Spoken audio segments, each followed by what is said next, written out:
Welcome into Mock Trial Masterclass, your guide to controlling the courtroom. I'm Luke and I want you to be a mock trial master. Let's talk about how you can make that happen. So a couple of days ago, I was reading the case for this year's high school nationals competition, and it included this reminder telling teams basically that they're not allowed to use ChatGPT to make their openings, closings, crosses, or whatever. And that got me thinking, could ChatGPT even come up with a really good opening or closing or any other part of a trial? So what we're going to do in this video is answer that question. So if you look at my computer screen here, I've got ChatGPT open, and what we're going to do specifically in this video is see if ChatGPT can write a good opening statement. I have fed ChatGPT the case summary from this year's Tennessee high school mock trial problem. It's the one that my team and I just got done working with. And what's nice about the Tennessee problems is they have a very long, very thorough case summary at the beginning. So I've given ChatGPT that summary along with these instructions. Based on this summary of a felony murder case in the state of Tennessee, write an opening statement for the prosecution. The opening should be between 550 and 650 words. That will keep it to about a 5-minute opening like you would see in a mock trial competition. I have not practiced this or rehearsed this. I have no idea what ChatGPT is going to come up with, but I'm going to hit enter. We're going to see what it comes up with and take a look at it and ask ourselves questions about it to see, is this a good opening? And if it's not, which is what I'm kind of expecting, talk about why it's not and give you some strategies and give you some tips to help make your opening a lot better than what's probably about to come out of ChatGPT here. All right, you ready to hop in? Let's do it. Okay, here's the response that it gave us. Let's look through this together. Ladies and gentlemen of the jury, on the fateful night of July 8th, 2023, Ronnie Montgomery found himself confronted with a situation he never could have anticipated. A situation that escalated from a mere neighborhood dispute to a horrifying tragedy. Okay, I already have so many problems with this right off of the bat. As you can tell from my voice when I was reading that, this thing, it sounds like a bad movie. On the fateful night of July 8th, 2023, ladies and gentlemen of the jury. The reason that this is such a problem is when you're giving an opening statement, or really any time that you're talking to a jury in mock trial, you want to be very conversational.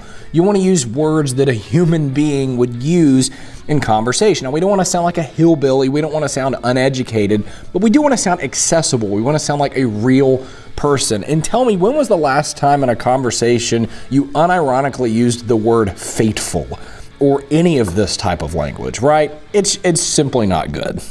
Let's read on to see if it gets better. As Ronnie sat in the comfort of his own home, he was besieged by a relentless onslaught of harassment from his neighbor Jules Capps. But let us not forget the genesis of this conflict. It began innocuously enough with a disagreement over fireworks on July 5th. Oh my gosh. Like, I don't even want to read the rest of this. So imagine you're a juror sitting there listening to this case that you don't know anything about, and this lawyer gets up and starts using words. We looked at a fateful night, but now he's using words besieged by a relentless onslaught of harassment. I don't even know what half these words mean, if I'm being honest. I mean, come on. If there's anything that this opening is doing well, it's starting out by telling the story of the case, which is what you have to do with an opening statement. But it's so stiff. It's so unconversational. So here's what I'm going to do. Because one thing I've realized about ChatGPT is sometimes you have to play around with it and give it more specific instructions. So I'm going to tell it, I'm going to say, rewrite that opening with more conversational language. Let's see if it gives us something a little bit better now, though I'm really not expecting much. Okay, here we go. Ladies and gentlemen of the jury, picture this. It's a regular evening on July 8th, 2023. And Ronnie Montgomery is just chilling at home, minding his own business. The chilling at home, that's what came from me telling it to be more conversational, I guess. But instead of enjoying a peaceful night, Ronnie's phone keeps blowing up with calls from his neighbor, Jules Capps. Now, these aren't your usual friendly neighborly calls. Nope, they're harassing and downright creepy. And guess what? Ronnie knows it's Jules behind the curtain of anonymity. Let's rewind a bit to see how we got here.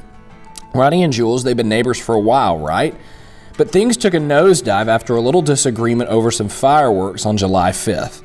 What started as a simple argument about noise escalated into a full-blown feud. And guess who decided to take it to the next level? Yep, you guessed it, Jules. Okay, so what we have here is a bit of an overcorrection. When we talk about using conversational tone in opening, again, what we mean is using accessible language, the type of language I'm talking to you with right now, right? I'm not using big words that no one understands. I'm not trying to flex my muscles and make myself seem smart. I'm just talking to you as I would talk to a friend.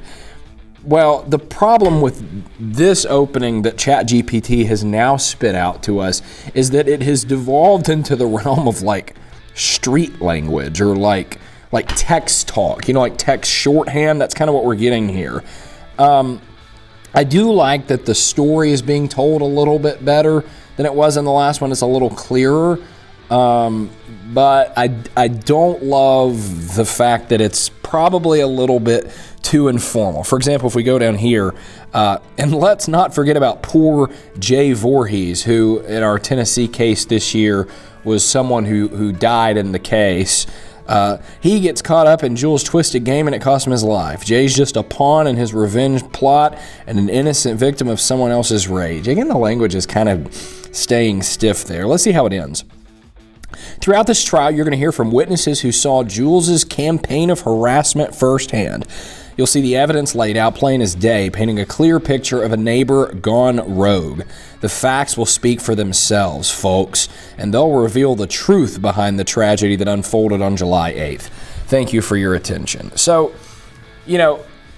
if there's a couple of things this opening is missing. One of them is an explanation of the law. Now, I did tell ChatGPT this is a felony murder case. I don't see any explanation of what felony murder means, so we didn't get that. Another thing, and this isn't so much ChatGPT's fault, is you want to preview your witnesses in a good opening statement, right? You want to tell the jury, hey, here's who you're going to hear from today, and that obviously does not happen here. I don't know that in the case summary that I gave ChatGPT, it had the witnesses that were going to be heard from, but I guess it does a decent job of telling the story, but it's a little clunky. It's a little probably too informal.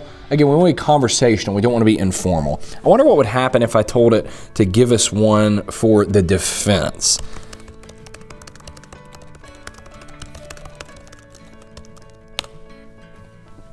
Okay, it's giving us a defense opening statement. Now, I wonder if this one will be any better. Let's start at the top. Ladies and gentlemen of the jury, thank you for your attention as we embark on the journey to uncover the truth behind the events of July 8th, 2023. As we delve into this case, I urge you to keep an open mind and carefully consider all the evidence presented. So what's funny is sometimes I go to competitions and I actually hear mock trial attorneys begin their opening statements like this, saying things like, keep an open mind, carefully consider, this person is assumed innocent, kind of very cliche phrases. You want to avoid those. You can fit in the stuff that the jury needs to know about how a trial works and how the law works without using these cliche phrases about keeping an open mind and that sort of thing. Everyone says that. We're back to fateful night in the next paragraph. On that fateful night, Ronnie Montgomery found himself in a harrowing situation facing masked intruders in his own home. In the heat of the moment, Ronnie acted in self-defense as any reasonable person would. But let's take a step back and examine the broader context. So it's sounding still like a prosecution opening statement. I haven't heard anything that vindicates Jules Capps yet. I mean, we go to this next paragraph. It is essential to note that this disagreement alone, does not justify the relentless campaign of harassment Ronnie endured at the hands of Jules. From prank calls to vandalism, Jules' actions created a climate of fear and intimidation that ultimately led to the tragic events of that night. This sounds like a prosecution opening, but I snuck ahead and read to the end, and it's not. It's going to try to say Jules Capps isn't guilty. I'm fascinated by how they're going to make that connection. Okay. So his actions led to that night.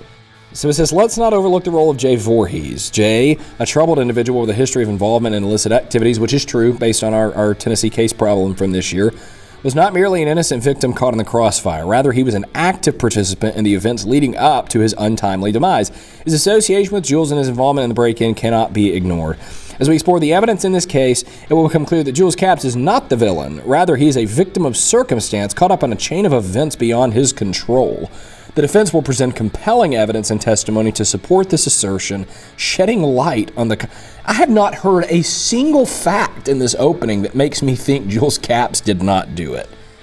Oh, man. So, I think we've answered our question. ChatGPT cannot write an opening statement because we started out way too stiff and unconversational. Then we got into text talk. The story got a little bit better, but then we said, what about a defense opening?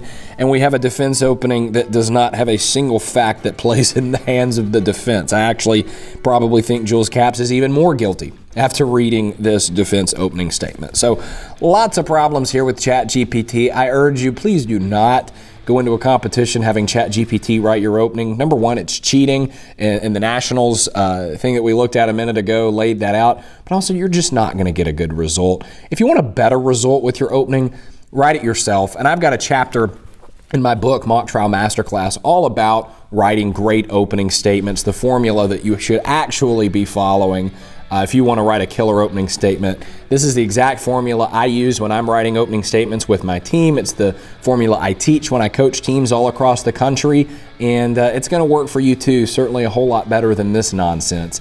So go in that direction if you want to be a mock trial master. Don't go in the ChatGPT direction. And if you enjoyed this video, if you thought this was interesting and fun to listen to, fun to watch, stay tuned to the channel. Go ahead and subscribe because we're going to have more videos coming up where we're going to see if ChatGPT can do a bit of a better job with a direct examination, a cross-examination, or even a closing argument. So stay tuned for that. And yeah, don't use this stuff for mock trial in real life.